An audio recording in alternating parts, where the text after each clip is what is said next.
90 days சேலஞ்சில் இன்றைக்கி day 3. Morning workout முன்னாடி கிரியேட்டின் ஒரு சிப் அடிச்சுட்டு வார்ம் அப்பில் ஸ்டார்ட் பண்ணியாச்சுங்க.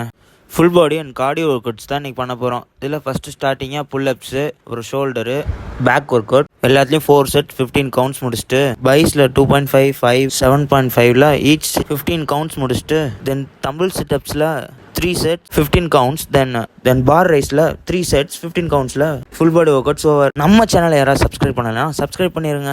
தென் கார்டியோ ஒர்க் அவுட்ஸாக எலக்ட்ரிக்கல் மிஷினில் ஒரு 20 மினிட்ஸும் ட்ரெட்மில்லில் ஒரு 20 மினிட்ஸோட கார்டியோவும் முடிஞ்சிச்சு. தென் ரீல்ஸுக்கு சும்மா கிளிப்ஸ் எடுத்துக்கிட்டு இருந்தேன்.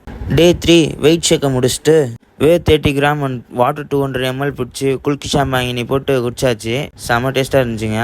தென் காலேஜுக்கு கிளம்பியாச்சு. பிரேக்ஃபாஸ்ட் எடுக்க டைம் இல்லாதனால பார்சல் போட்டு காலேஜுக்கே கொண்டு போயிட்டேன். கிரியேட்டின் கன்சியூம் பண்ணுறதுனால டெய்லியும் 3 liters வாட்டர் கன்சியூம் பண்ண சொன்னாங்க. லஞ்சுக்கு 200 gram rice with egg gravy.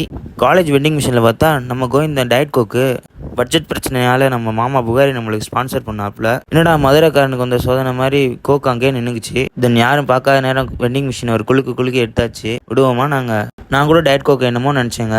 ஆனால் ஸ்வீட் கிரேவிங்ஸை செம்மையாக கண்ட்ரோல் பண்ணுச்சு. மட்டும் இல்லாமல் இதில் 0 calorie 0 sugar, just flavoured water மாதிரி தான், பட் செம taste. Then roasted yellow chana 500 grams, இது வெறும் 125க்கு டிமார்ட்டில் வாங்கினேன். ஒரு 100 கிராம்ஸ் எடுத்துக்கிட்டேன். தென் டேட்ஸ் சீட்லெஸ் ஒரு 4 pieces. டே 3 vlog முடிஞ்சு. டே 4 vlogல பார்க்கலாம். பாய்.